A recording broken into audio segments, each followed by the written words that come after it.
찬양대 감사합니다. 함께 기도하시겠습니다. 하나님 아버지 감사드립니다. 이 시간 하나님 말씀을 듣기 원합니다. 우리의 마음의 눈을 열어주셔서 주의 음성을 듣게 하시고 하나님 말씀에 순종할 수 있는 믿음이 생기는 시간 되게 하여 주시옵소서. 설교자 입술을 붙잡아 주시사 하나님의 말씀이 온전히 선포되도록 도와주시옵소서. 예수님의 이름으로 기도드립니다. 아멘. 한 주간 잘 보내셨습니까? 오늘 우리 찬양대 찬양이 또 평소보다 더 아주 은혜가 돼가지고요. 너무 감사한 것 같습니다. 우리 다시 한번 우리 격려하는 박수 한번 하도록 하겠습니다. 그리고 혹시 찬양대 또 하고 싶으신 분들 계시면 이제 내년에 또 새롭게 출발할 수 있으니까요. 올해 연말에 마음도 잘 작정하시면 더 좋을 것 같습니다. 오늘은 2025년 추수감사주일입니다. 여러분 추수감사주일을 또 준비하시면서 혹시 한 해를 돌아보시고 또 어떤 감사의 제목들을 하나님께 고백하셨는지요? 만약 못하셨다면 오늘 예배 이후라도 꼭 이 한 해를 돌아보시면서 하나님께 감사드리는 시간을 가지시면 좋겠습니다. 저는 오늘 이제 예배를 준비하면서 지난 한 주간 어떻게 나는 또 이 감사의 고백을 할까 생각하다가 올 한 해의 저의 삶을 보니까요, 이 교회와 그냥 아주 밀접하게 관계가 됐던 것 같아요. 저를 만나는 분들이 담임 목사가 되니까 뭐가 달라졌냐라고 했는데 제가 한마디 했습니다. 출퇴근 시간이 없습니다. 모든 삶의 자리가 언제나 교회 생각을 하게 되고 설교 준비하게 되고 또 내일은 어떤 걸 해야 될지 해서 모든 삶이 그냥 교회와 연결돼 있어서 올 한 해의 나의 삶은 이 교회 사역을 돌아보면 나의 삶의 감사를 찾을 수 있겠구나 싶어서 여러분 우리 홈페이지 들어가십니까? 우리 홈페이지 들어가시면 이 교회 행사란이 있고 교회 앨범란이 있어요. 교회 행사란에 보시면 우리 강성호 목사님이 아주 정성 들여 만든 이제 교회 행사 때마다 이런 이미지들, 어떤 포스터 같은 것들이 잘 모아져 있고요. 또 교회 앨범에 들어가시면 우리가 지난 시간에 해왔던 사진들이 이렇게 올라가 있습니다. 저는 이번 한 주간 동안에 그 사진들, 앨범들 이렇게 보면서 참 놀랐어요. 그래도 우리가 올 한 해 동안 참 많은 여러 가지 또 사역을 하고 또 함께하는 그런 시간들이 있었구나라는 것을 보게 되었습니다. 1월 달에 보니까 재직 수련회로부터 시작해가지고요. 우리가 이제 대신방도 했고요. 구약의 파노라마, 또 예수 제자 훈련, 우리 중보기도 세미나, 또 중보기도 사역도 하고 있고, 이 새생명 전도 축제, 총동원 전도주일, 저는 이거 다 처음 하는 거랬죠. 저에게는 엄청난 부담이고 또 그런 긴장의 시간들이었습니다. 또 각종 전도 사역들을 했고요. 봄에는 야외 예배도 드리고 성막 견학도 가고 가을에는 우리 산악회 모임도 했고요. 또 성례전, 또 노예 순회 예배, 큐티 세미나 돌아보니까 참 여러 가지 우리가 매주 또 숨바쁘게 달려왔던 그런 시간들이었습니다. 자, 말씀드린 것처럼 이 부교역자 때는 해보지 않았던 이 많은 어떤 그 예배들 또 인도하고 또 이런 행사들을 하면서 전 진짜 많이 긴장하고 그리고 많이 이제 기도하면서 이 사역을 감당한 것 같습니다. 그래서 주일 저녁만 되면 완전히 진짜 죽은 듯이 잠을 자고 월요일도 정말 정신을 못 차리고 이제 살았던 것 같아요. 그러니까 체력적인 것보다 이 심리적인 것이 엄청나게 이제 컸던 것 같습니다. 남다른 이 무게감과 이 책임감이 저의 삶에 있었던 것 같아요. 그런데 그 사역들을 돌아보니까요, 잘하고 못하고를 떠나서 했다라는 것 자체가 저에게는 감사의 제목이 되더라고요. 그 모든 것이 하나님의 은혜이고 또 우리 함께 도와주신 우리 부교역자분들 그리고 또 함께 해주신 우리 성도님들이 있었음에 가능했음을 또 하나님께 감사의 고백을 드렸고요. 오늘 이 시간을 빌어서 우리 성도님들께도 감사를 드립니다. 아멘. 감사합니다. 그런데요, 또 이 추수감사주일을 준비하면서 이 감사의 제목들을 찾는데 우리 성도님들 중에는 또 예상치 못한 삶의 어려움 가운데 또 이 감사를 고백하기 어려운 분들도 계실 줄로 압니다. 지난주 주일 예배 후에 한 성도님과 만나 이야기를 나누고 기도를 해드렸습니다. 우리 성도님이 주중의 삶의 자리에 커다란 그런 어려움을 경험하시고 또 함께 기도 제목을 나눴는데요. 근데 지난주에 교회로 오시는데 이 찬양이 이렇게 흘러나왔다 그래요. 그 찬양이 어떤 찬양이냐면 날 구원하신 주 감사, 모든 것 주신 감사. 우리 너무나 잘 아는 찬양이죠. 근데 그 찬양 뒤에 가면 어떤 내용이 있냐면 거절하신 것 감사, 아픔과 기쁨도 감사, 장미꽃, 가시도 감사. 우리 성도님이 그 얘기 하시더라고요. 찬양을 듣는데 그 뒷부분에 나오는 그 가사처럼 나는 아직 감사하지 못하겠습니다. 여러분 그렇습니다. 우리의 삶에 갑작스러운 어려움들, 해결되지 않은 문제, 또 고난과 염려가 있을 때는 말처럼 또 우리가 머리로 아는 것처럼 그렇게 감사하기 어려운 상황들이 있는 것, 그것이 바로 우리의 삶의 자리이기도 합니다. 우리가 지난 2달 동안 새벽 기도의 시간에 골로새서의 말씀을 함께 나눴습니다. 저는 골로새서 말씀 설교를 준비하면서 이 골로새서 안에 감사라는 단어가 참 많이 등장하는구나 라는 것을 발견했습니다. 그래서 4장인데요, 골로새서가. 근데 그 가운데 7번의 감사의 그런 고백들이 있어요.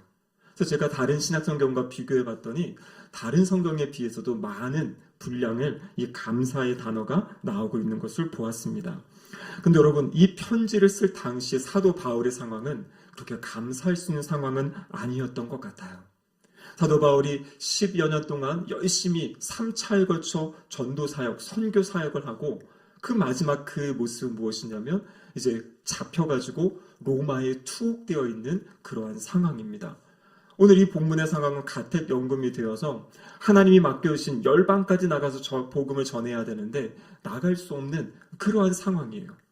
그리고 들려지는 어떤 교회들의 소식들, 그들이 어려움을 당하고 있고 교회 가운데 분란이 있고 이 소식을 들으면서 자신의 마음에 괴로움이 있다고 골로새서 1장에서 고백하는 장면도 보게 됩니다. 그리고 그리스도의 남은 고난을 교회를 위해서 자신의 몸에 채운다. 그럼 무엇입니까? 자신의 삶이 지금 육체적으로도 고난 가운데 있는, 그래서 신실하게 하나님을 섬기고 나아갔지만 지금 자신의 삶은 참 여러 가지 고난과 어려움, 그런 상황에 지금 처해 있는 것이죠. 그리고 이 편지를 받는 골로새 교회는 어떻습니까? 우리가 새벽 예배 때 말씀 나눈 것처럼 이 교회 안에 이제 거짓 교사들이 침투해 들어옵니다. 그래서 율법주의가 들어와요. 예수님을 믿는 것만으로 되지 않고 구약에는 율법도 지켜야 된다. 천사 숭배하는 사람들이 나타나가지고요, 천사를 숭배할 것들을 막 이야기하고요, 금욕주의의 어떤 잘못된 가르침, 이런 것들이 교회에 스며들고 있던 그러한 상황입니다. 근데 이러한 상황 가운데 사도 바울은요, 끊임없이 하나님께 감사의 고백을 하고요, 하나님은 이 골로새 교회 성도들을 향해서 감사하는 자가 되라, 이렇게 말씀하고 계세요. 그래서 바로 오늘 15절에 나와 있는 말씀인데, 여기서 감사하는 자가 되라라는 것은 그것은 권유하거나 그냥 청원하는 것이 아니에요. 이것은 바로 명령하는 것입니다. 하나님의 뜻은 그러한 상황 가운데서도 나는 너희들이 감사하는 자로 살기를 원한다. 그것이 바로 골로새서 이 본문을 통해 우리에게 주시는 말씀이에요. 그래서 성경은 이 감사가 어떤 상황, 내 상황이 어떻기 때문에 이것이 아니라 이 감사가 나의 정체성을 드러내야 하는 것이다 라고 이야기하고 있는 것입니다. 이런 예를 들 수 있습니다. 어떤 사람이 사형 선고를 받고 이제 사형 선고를 받고 감옥에 있게 돼요. 내일이 이제 사형 선고, 사형 집행이 있는 날이다라는 이제 그 소식을 듣고 정말 불안함과 두려움 가운데 이제 나의 삶이 끝났구나라는 그런 생각을 하고 있었습니다. 근데 그 저녁에 갑자기 왕으로부터 특별 사면이 있다라는 특별 사면장을 받게 된 것이에요. 그리고 그 다음날 이 사람은 죽어야 되는데 죽지 않고 오히려 감옥에서 나와서 자유의 몸을 얻게 된 것입니다. 여러분, 이 사람의 인생을 생각해 보십시오. 나중에 사람들이 이 사람에게 당신의 삶은 어떻습니까? 라고 물어보면 감옥에 있을 때 감옥에 뭐 이것이 힘들었고 먹을 것이 부족했고 감옥이 추웠고, 여러분 이런 이야기 하겠습니까? 아니에요. 이 사람의 얘기는 뭐냐면 나는 죽을 뻔했는데 왕의 사면으로 살아났다. 그러니까 그때까지 어려운 모든 것들, 그래서 덮는 것이 무엇이냐면 자신이 죽지 않고 살아났다라는 그 사건일 것입니다. 여러분, 이것이 무엇을 이야기합니까? 바로 우리가 구원받은 은혜가 이것이라는 거죠. 아니, 이것보다 훨씬 더 큰 거죠. 이 죄수는 잠시 생명이 연장된 것뿐이지만요, 우리는 어떤 존재입니까? 우리가 로마서의 말씀을 통해 배운 것처럼 하나님의 진노 가운데 있어요. 결국에 우리는 죄와 사망의 사형수로 영원히 죽고 지옥 갈 수밖에 없던 그러한 사람들이에요. 그런데 예수님의 십자가의 보혈로 우리는 죄 사함을 받고 사면을 받고, 그것도 감사한데 뭐라고 이야기하십니까? 원수 되었던 우리를 자녀라고 칭해주시고 하나님 자녀 삼아주시고 죄인이었던 우리에게 너는 의롭다, 의인이라고 말씀해주신 그 하나님의 은혜, 그 구원의 은혜. 그럼 그래서 우리의 감사의 그 출발과 근원은 무엇이냐면 나를 구원하신 하나님, 나는 구원받은 사람이다. 이것이 출발이다라는 것입니다. 골로새서 1장 13절에 보면 이렇게 말씀이 기록되어 있습니다. 같이 한번 읽어보겠습니다.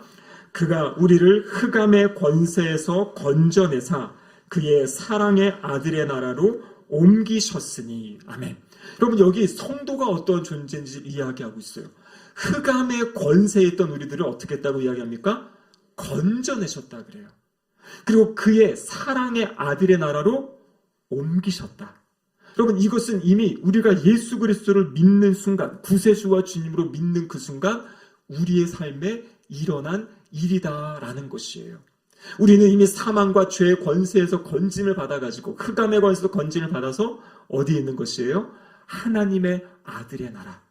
여러분, 이 아들의 나라는 우리가 나중에 죽음 이후에 가는 천국을 이야기합니다. 여러분, 그것뿐만 아니라 주님과 함께 동행하는 그 모든 자리, 주님이 우리의 삶의 주인 되시는, 우리를 다스리시는 그 자리가 바로 하나님의 나라잖아요. 그러니까 우리는 지금, 나는 지금 하나님 나라, 하나님의 다스림 가운데 살고 있습니다. 여러분, 이 고백, 이것을 온전히 깨달은 분들, 이분들이 어떻게 할 수 있습니까? 감사할 수 있는 것이에요. 어떤 상황, 어떤 여건을 뛰어넘어서 내가 구원받은 하나님의 사람입니다. 하나님, 나의 삶이 지금은 때로 힘들기도 하고 어렵기도 하고 고난이 있지만 여러분, 결국에 우리의 마지막은 무엇입니까? 천국이고 하나님 나라잖아요. 그곳에서 하나님이 우리의 모든 눈물을 씻어주실 것이고 이 땅의 모든 아픔, 이 땅의 모든 상처, 그럼 그것들은 이제 다 새로운 신령한 부활의 몸으로 이제 건강한 모습으로 하나님 나라에 살아갈 수 있다라고 하나님이 우리에게 약속해 주셨습니다. 그래서 이 믿음이 있을 때 이 땅에 때로 어려움, 고난이 있을지라도 하나님 저 구원하셨어요. 저는 그 하나님의 영원한 나라에 갈 사람입니다. 라고 고백하며 감사의 고백을 드릴 수 있을 줄로 믿습니다. 여러분, 그래서 오늘 본문에 감사하는 자가 되라 이렇게 말씀하고 계시죠. 그래서 이 감사하는 자가 되기 위해서 오늘 본문은 우리에게 세 가지 말씀을 가르쳐주고 계세요. 첫 번째, 어떻게 우리가 감사하는 사람이 될 수 있는가? 첫 번째는요, 그리스도의 평강을 붙잡을 때 우리는 감사하는 사람으로 살 수가 있습니다. 오늘 본문 15절 말씀을 같이 한번 읽겠습니다. 그리스도의 평강이 너희 마음을 주장하게 하라. 너희는 평강을 위하여 한 몸으로 부르심을 받았나니 너희는 또한 감사하는 자가 되라. 아멘. 여기 보면요, 그리스도의 평강이 너희 마음을 주장하게 하라. 그럼 여기서 말하는 그리스도의 평강이 무엇이겠습니까? 바로 하나님과 우리가 이 원수된 관계여서 하나님과의 깨어진 관계 가운데 이제는 예수 그리스도의 은혜로 하나님과 화목하여진 그 상태. 그래서 하나님과 화목하기 때문에 하늘로부터 오는 평강을 누리는 그 상태를 지금 이야기하고 있는 것입니다. 골로새서 1장 20절에 보면 이렇게 말씀하고 계시죠. 그의 십자가의 피로 화평을 이루사 만물 곧 땅에 있는 것들이나 하늘에 있는 것들이 그로 말미암아 자기와 화목하게 되기를 기뻐하시니라. 그래서 우리는 지금 하나님과 화목을 이루고 하늘로부터 오는 평강, 그리스도의 평강 가운데 살아가고 있다라는 것을 믿어야 되는 것이에요. 여기 보면은 그리스도의 평강이 마음을 주장하게 하라 이렇게 되어 있습니다. 여기 주장한다라는 이 단어는 뭐냐면 심판하는 심판자가 되게 하라. 그러니까 우리의 마음의 중심에 그리스도의 평강이 언제나 있는지 없는지 이것을 확인하고 살아갈 것을 이야기하고 있는 것이에요. 여러분, 우리의 마음에는 크게 두 가지의 감정이 끊임없이 요동칩니다. 염려하고 불안해하고 두려워하고 불평하고 걱정하는 마음과 하나님이 주시는 그 평강 가운데 기뻐하고 감사하고 하나님을 찬양하는, 근데 이것이 여러분 순간순간 나타나지 않습니까? 아침에는 기쁜 일이 있을 때는 찬양하다가 갑자기 어려운 일 생기면 또 불평하다가 해결되면 또 찬양하다가, 여러분 이것이 우리의 삶의 모습이에요. 그런데 감사하는 삶을 살기 위해서는 뭐라고 이야기하냐면 그 그리스도의 평강, 그 그리스도의 평강이 우리를 주관할 수 있도록, 주장할 수 있도록, 다른 말로 이야기하면 그리스도의 평강을 꼭 붙잡을 것을 이야기하고 있는 것이에요. 주님이 주시는 그 평강이 우리 마음을 지배할 수 있도록 끊임없이 나와 하나님과의 관계를 확인하고 하나님의 임재 앞에 나아감으로 그 평강으로 우리의 마음을 채울 때 그때 우리는 감사의 고백을 할 수 있는 사람이 된다 이야기하고 계시는 겁니다. 그래서 눈앞에 어려움만을 바라보는 것이 아니라 구원의 은혜를 바라보는 거고요. 미래의 불확실함, 내일의 불확실성 이것에 마음을 뺏기는 것이 아니라 우리를 이끌고 보호하시고 인도하시는 신실하신 하나님을 바라보는, 그래서 끊임없이 우리의 마음을 그리스도의 평강으로 붙잡을 때 우리는 감사의 삶을 살 수 있다 이렇게 말씀하시는 거죠. 두 번째로 우리가 어떻게 감사하는 사람이 되는가? 하나님의 말씀이 우리 안에 충만할 때 우리는 감사의 삶을 살 수 있습니다. 오늘 본문 16절의 말씀인데요. 같이 한번 읽어보겠습니다. 그리스도의 말씀이 너희 속에 풍성히 거하여 모든 지혜로 피차 가르치며 권면하고 시와 찬송과 신령한 노래를 부르며 감사하는 마음으로 하나님을 찬양하고. 시작이 무엇입니까? 그리스도의 말씀이 우리 안에 풍성히 거할 때 뭐라고 되어 있어요? 감사하는 마음으로 하나님을 찬양하게 된다. 하나님의 말씀이 우리 안에 충만하게 거할 때 그 열매가 무엇이냐면 감사와 찬양이다 이렇게 말씀하세요. 그럼 왜 그렇습니까? 하나님의 말씀이 진리이기 때문이에요. 여러분, 진리를 온전히 붙잡고 살면요, 삶의 그 진리 이외의 것들, 그런 것들에 신경을 쓰지 않게 되고요, 그럴 때 삶의 진정한 자유함과 평안을 누리게 된다라는 것입니다. 지금 골로새 교회는 여러 가지 진리를 흐리는 그런 움직임들이 있다 그랬죠. 천사를 숭배해야 된다, 율법을 또 지켜야 된다, 또 금욕주의로서 이렇게 이것은 하고 하지 말고 이것을 지켜야 된다, 이런 얘기들이 있었습니다. 근데 골로새서의 핵심은 무엇이냐면 그 모든 것 위에 뛰어나신 분이 바로 예수 그리스도. 그래서 예수 그리스도 한 분으로 충분합니다 라고 이야기하는 것이 바로 이 골로새서의 말씀이에요. 사람들이 덧붙이는 그런 것들 다 필요 없고, 왜냐하면 예수 그리스도 안에 하나님의 신성이 충만함이 예수 그리스도 안에 있고, 이어지는 말씀에 보면 그 충만함이 우리 성도들에게 있다라고 말씀하시는 거예요. 그래서 다른 것들 제하고 예수 그리스도로 충분합니다. 여러분, 이 진리의 말씀을 바로 깨닫고 알게 될 때 우리는 감사할 수 있게 되는 것이에요. 여러분, 진리는 아주 명확합니다. 그 진리의 말씀이 이해되어지고 깨달아지고 믿어질 때 우리의 삶의 방향성이 정해지는 것이에요. 내가 무엇을 위해 살아야 되는지, 어떻게 살아야 되는지, 여러분, 그 기준을 정확히 알면 그 하나님의 기준에만 맞추면 되는 거예요. 세상에서 이야기하는 세상적인 기준에 마음 흔들릴 것도 없고 거기에 쓸려갈 것도 없고, 하나님 앞에 올바른, 하나님 앞에 하나님의 기뻐하시는 그 사람의 모습으로 성령님의 도우심 가운데 우리의 삶을 살아가면 된다라는 것입니다. 여러분, 또한 하나님의 말씀은 우리의 관점을 바꿔주는 것이에요. 무슨 말입니까? 하나님의 말씀 가운데 우리의 삶을 올바르게 바라볼 수 있는 시선을 준다라는 거죠. 여러분, 구원받은 우리의 구원은 흔들리지 않습니다. 근데 우리의 삶에 찾아오는 고난과 시련 왜 있는 것일까요? 그것은 바로 하나님이 우리의 삶을 빚어가시는 여정이다라는 거죠. 우리가 너무나 잘 알고 있는 로마서 8장 28절의 말씀에 보면 그 모든 것이 합력하여서 선을 이루게 된다. 우리 안에는 환난이나 공고나 우리의 기쁨과 감사한 이 모든 것을 통해서 결국에 하나님이 우리를 예수 그리스도 닮은 사람으로 만들어가고 빚어가신다는 거예요. 그래서 끊임없이 하나님의 말씀을 읽고 묵상할 때 우리는 그 말씀 안에서 우리의 생각이 바뀌고 우리의 시선이 바뀌고, 그래서 하나님의 그 시선에 따라서 평안함과 감사의 고백을 할 수 있다라는 것입니다. 종교개혁자 마틴 루터가 이런 말을 남겼다고 전해지는데요, 이렇게 이야기했다고 합니다. 선한 사람은 있는 것을 생각하며 감사하고 악한 사람은 없는 것을 생각하며 불평한다. 그럼 우리의 삶에는요, 있는 것이 있고 없는 것이 있어요. 내가 받은 것이 있고 받지 못한 것이 있습니다. 나의 삶에 이루는 것이 있고 이루지 못한 것이 있어요. 그런데 이 선한 사람, 감사하는 사람은 어떤 것이냐면 있는 것에 집중하는 사람이에요. 하나님 저에게 이것을 주셨습니다. 이렇게 누리게 하십니다. 이것에 대해서 감사합니다. 근데 여러분, 불평하는 사람의 특징은 뭐냐면 100가지 중에 99개가 있는데 하나가 없는 것, 그것 때문에 불평하고 낙심하고 절망하며 살아가는 것이에요. 그 한 가지 문제, 그 한 가지를 하나님께 내어 맡기고 하나님께 기도하며 감당해 가면 되는데, 그거에 모든 마음이 빼앗겨가지고 다른 모든 삶도 무너지는 그런 안타까운 모습으로 살아간다라는 것이죠. 그렇기 때문에 우리가 감사하는 자가 되기 위해서는요, 끊임없이 하나님의 말씀을 접해야 됩니다. 우리가 보는, 세상에서 보는 어떤 미디어라든지 듣는 말이라든지 이건 다 세상적인 말들이잖아요. 그러면 그것을 자꾸 듣다 보면 우리 마음이 거기에 휩쓸려 가게 되죠.